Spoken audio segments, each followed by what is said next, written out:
കനത്ത മഴയിൽ കൊല്ലം കിഴക്കേ കല്ലടയിൽ തെങ്ങു വീണ് വീട് തകർന്നു. കൊച്ചുപ്ലാമൂട് സ്വദേശി ഷാജിയുടെ വീടാണ് തകർന്നത്. ഓടിട്ട വീടിന്റെ കിടപ്പുമുറിയും അടുക്കളയും പൂർണ്ണമായും തകർന്നു. തെങ്ങു വീഴുന്ന ശബ്ദം കേട്ട് ഷാജിയും കുടുംബവും ഓടി മാറിയതിനാലാണ് വൻ ദുരന്തം ഒഴിവായത്. അരുൺരാജ് കൊല്ലത്ത് നിന്ന് കൂടുതൽ വിവരങ്ങളുമായി ചേരുന്നു. അരുൺ, എന്തൊക്കെയാണ് വിശദാംശങ്ങൾ?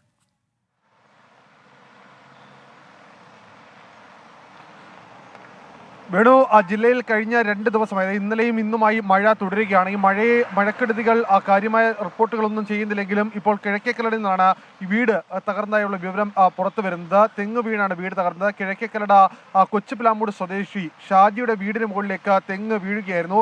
വീടിനകത്ത് ഷാജിയും കുടുംബവും ആ സമയത്ത് ഉണ്ടായിരുന്നു. തെങ്ങ് വീഴുന്ന ശബ്ദം കേട്ട് ഇവർ ഓടി മാറിയതിനാലാണ് വലിയ ദുരന്തം ഒഴിവായത്.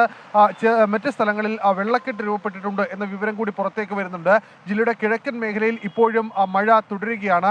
അതുപോലെ തന്നെ ദേശീയപാത നവീകരണ പ്രവർത്തനങ്ങൾ നടക്കുന്നിടത്തും മഴ ശക്തമായ നിലനിൽക്കുന്നതിനാൽ അവിടെയും വെള്ളക്കെട്ട് രൂപപ്പെട്ടിട്ടുണ്ട്. ജില്ലാ ഭരണകൂടം ഇപ്പോൾ മുന്നറിയിപ്പുകൾ മുന്നോട്ട് വെച്ചിട്ടുണ്ട്. ഈ ജില്ലയുടെ പ്രധാനപ്പെട്ട നദികളുടെ കൈവഴികളിൽ താമസിക്കുന്നവർ ഉടൻ തന്നെ ഈ പ്രദേശത്ത് ഒരു ജാഗ്രത ഉണ്ടാകണം. ഈ പ്രദേശത്ത് ഏതെങ്കിലും തരത്തിൽ വെള്ളം ഉയരുകയാണെങ്കിൽ അത് ജില്ലാ ഭരണകൂടത്തെ അറിയിക്കണം എന്ന വിവരം കൂടി ഇപ്പോൾ നൽകുന്നു.